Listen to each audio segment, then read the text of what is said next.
Givenchy homage headlines first day of Paris Couture Week Paris, AP. Givenchy's Claire Waite-Keller went back to the storied house's roots in Paris for Sunday's moving couture homage to house founder Hubert de Givenchy, who died earlier this year.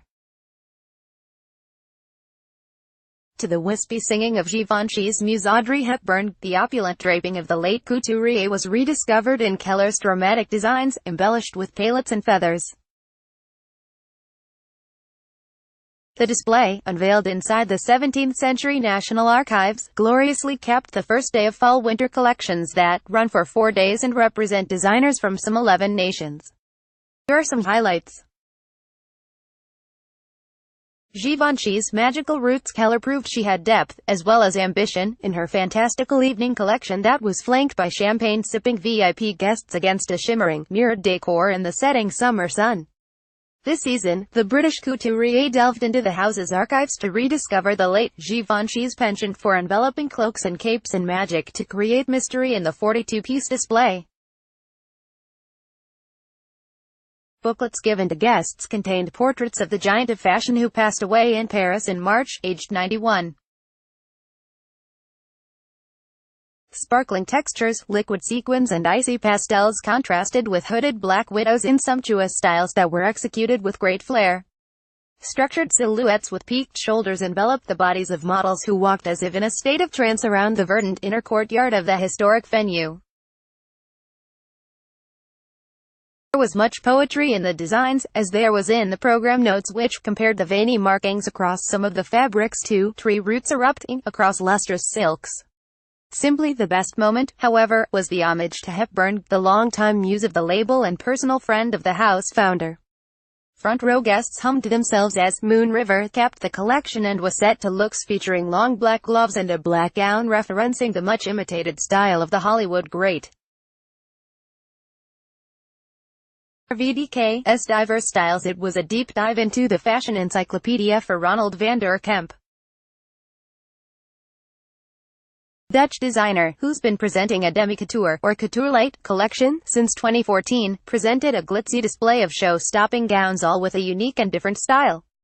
Rich, sweeping full silk skirts with floral or decorative prints and oversized shoulders were reminiscent of John Galliano-era Dior, as were dramatic black feathered or pearly oversized silk hats. They captured a historic mood and were a great way to kick off the haute couture calendar. Other historical references, such as a conical bustier that riffed on a corset, were given a jolt of the contemporary year by the hue of electric yellow. Then came Space Age meets 80s.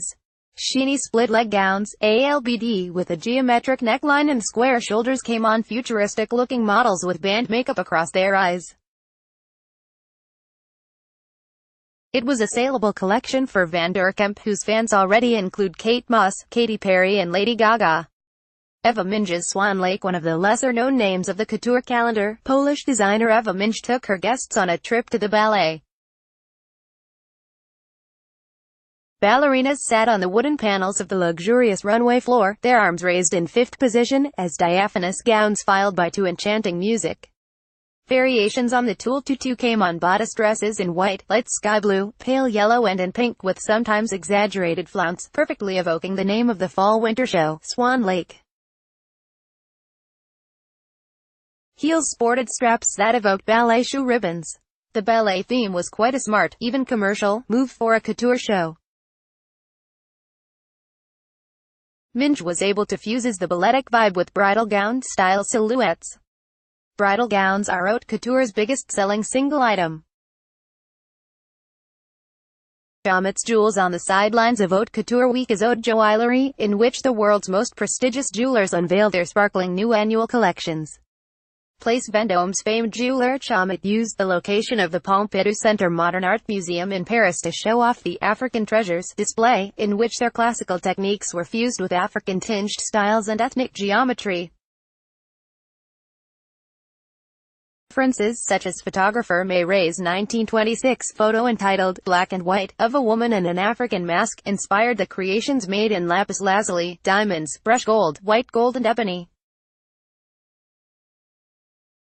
The African theme is the third in a series called Worlds of Chamet that has included Japan and Imperial Russia and is inspired by different parts of the globe. ____ Adamson can be followed at twitter.com/Thomas Adamson. Copyright 2018 The Associated Press. All rights reserved. This material may not be published, broadcast, written or redistributed. Advertiser content.